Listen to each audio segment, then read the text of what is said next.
Hi friends, అందరికీ నమస్కారం అండి. ఈరోజు నేను మీ ముందుకి ఒక సరికొత్త వీడియోతో వచ్చేసాను. చాలామంది అడుగుతున్న విషయం ఏంటంటే, అసలు నిజంగా ఉగాది రోజున పంచాంగం వినాలా అని చాలామంది నాకు కామెంట్ రూపంలో డౌట్ అడిగారు. అయితే మన తెలుగు రాష్ట్రాల ప్రజలందరికీ కొత్త ఏడాది ఉగాది పండుగతోనే ప్రారంభమవుతుంది. ఈ 2024 సంవత్సరంలో వచ్చే ఉగాదిని శ్రీ క్రోధినామ సంవత్సరంగా పరిగణిస్తాం. అయితే ఉగాది రోజున పంచాంగ శ్రవణం చేసేందుకు గల కారణాలేంటి, అసలు పంచాంగం అంటే ఏమిటి, అసలు ఉగాది రోజున పంచాంగం వినాలా అనే ఈ డౌట్లను ఈ వీడియోలో మనం క్లుప్తంగా నివృత్తి చేసుకుందాం.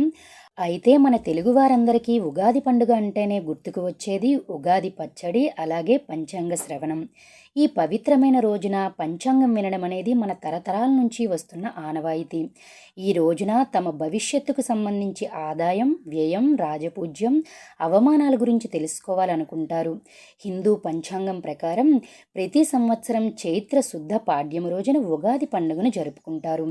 ఈ నేపథ్యంలో ఈసారి ఏప్రిల్ 9వ తేదీన మంగళవారం నాడు ఈ ఉగాది పండుగ వచ్చింది.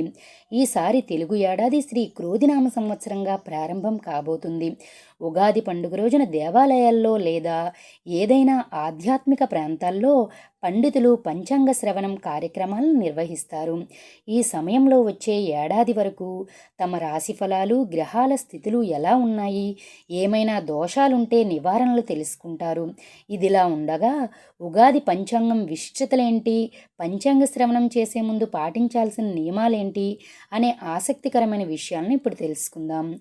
తెలుగు పంచాంగ శ్రవణంలో భాగంగా పంచ అంగాలైన తిథి, నక్షత్రం, వారం, యోగం, కరణం వంటి వాటిని పక్కాగా లెక్కిస్తారు. వీటి ఆధారంగానే భవిష్యత్తులో జరగబోయే విషయాలను ఊహించి చెబుతారు. ఇందులో తిథి ఆదాయాన్ని, వారం ఆయువును, నక్షత్రం పాప ప్రక్షాళనను, యోగం వ్యాధి నివారణలను, కరణం పవిత్ర గంగానదిలో చేసినంత పుణ్యఫలాన్ని అందిస్తుందని చాలామంది నమ్ముతారు.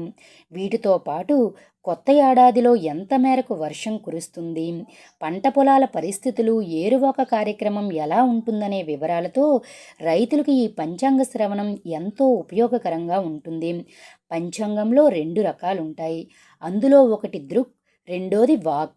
వీటిలో ఖగోళ వస్తువులకు సంబంధించిన వాస్తవ పరిస్థితులను నిర్ణయించేటప్పుడు మొదటి దాన్ని అంటే దృక్ పంచాంగాన్ని వాడుతారు. జ్యోతిష్య శాస్త్రం ప్రకారం గ్రహాల స్థానాల మార్పులను నిర్ణయించడానికి వాక్ పంచాంగాన్ని ఉపయోగిస్తారు. పురాణాల ప్రకారం పంచాంగ శ్రవణం అంటే కేవలం భవిష్యత్తు గురించి తెలుసుకోవడం మాత్రమే కాదు, శ్రీ మహావిష్ణువు అయిన కాలపురుషుని గురించి తెలుసుకునేందుకు, తనను గౌరవించేందుకు పంచాంగ శ్రవణం చేస్తారు. భగవంతుని సమయాన్ని లేదా కాలపురుషుడిని పూజించడం అంటే తనకు నివాళులు అర్పించినట్టే అని భావిస్తారు. ఆధ్యాత్మిక పరంగా మన కర్మఫలాలను బట్టి మనకు ఫలితాలు వస్తాయి. సమయాన్ని, కర్మ ఫలితాలను ఇచ్చే దైవానుగ్రహం పొందడానికి పంచాంగ శ్రవణం అనేది మనకు సహాయపడుతుంది. ఈ పంచాంగం ఉగాది రోజు నుంచి అమల్లోకి రాగా తిరిగి మళ్ళీ కొత్త ఏడాది ముందు రోజు వరకు అమల్లో ఉంటుంది. ప్రతి ఒక్కరి జాతకంలో మన కర్మఫలాల గురించి పూర్తి వివరాలు ఉంటాయి. పూజలు, పరిహారాలు, కర్మయోగం, దోషాల ప్రభావాలను తగ్గించుకోవడానికి ఉపయోగపడతాయి. ఉగాది రోజున మనం తినే పచ్చడిలో 6 రుచులు మన జీవితానికి సంబంధించిన ముఖ్యమైన విషయాలను వివరిస్తాయి. ఉగాది పండుగ రోజున సాయంకాలం సమయంలో దేవాలయాల్లో లేదా సత్సంగాలలో పంచాంగ శ్రవణం చేయడం తప్పనిసరి అని చాలామంది నమ్ముతారు. జ్యోతిష్య శాస్త్రం ప్రకారం వచ్చే ఏడాది వరకు జరిగే విషయాల గురించి తెలుసుకుంటారు. దీన్ని బట్టి కొత్త ఏడాదిలో తాము తీసుకోవాల్సిన నిర్ణయాలు లేదా చేయాల్సిన పనుల గురించి తగిన ప్రణాళికను సిద్ధం చేసుకుంటారు. దీనిని బట్టి పంచాంగ శ్రవణం వినడం వలన మన జీవితంలోని దోషాలకు పండితులు చెప్పే పరిహారాలను చేయడం వలన మంచి జరుగుతుందని మన పూర్వకాలం నుంచి ప్రజల్లో ఉండే ఒక నమ్మకం. అలాగే ఆదాయ వ్యయాలను, రాజపూజ్యాలను ముందుగా తెలుసుకోవడం వలన భవిష్యత్తులో దానికి అనుగుణంగా ఒక ప్రణాళికను సిద్ధం చేసుకుంటాము. అలాగే రైతులు అయితే వర్షాభావ పరిస్థితుల రీత్యా పంటలకు ముందుగానే ప్రణాళికను సిద్ధం చేసుకుంటారు. విన్నారు కదా ఫ్రెండ్స్, ఈరోజు మన వీడియోలో ఈ ఉగాది రోజున పంచాంగ శ్రవణం ఎందుకు వినాలి, దానివలన మనకు కలిగే లాభాలు, పంచాంగం యొక్క విశిష్టత, ఇవన్నీ కూడా ఈ వీడియోలో తెలుసుకున్నాం కదా. మరో సరికొత్త వీడియోతో మళ్ళీ మీ ముందుకు వస్తాను.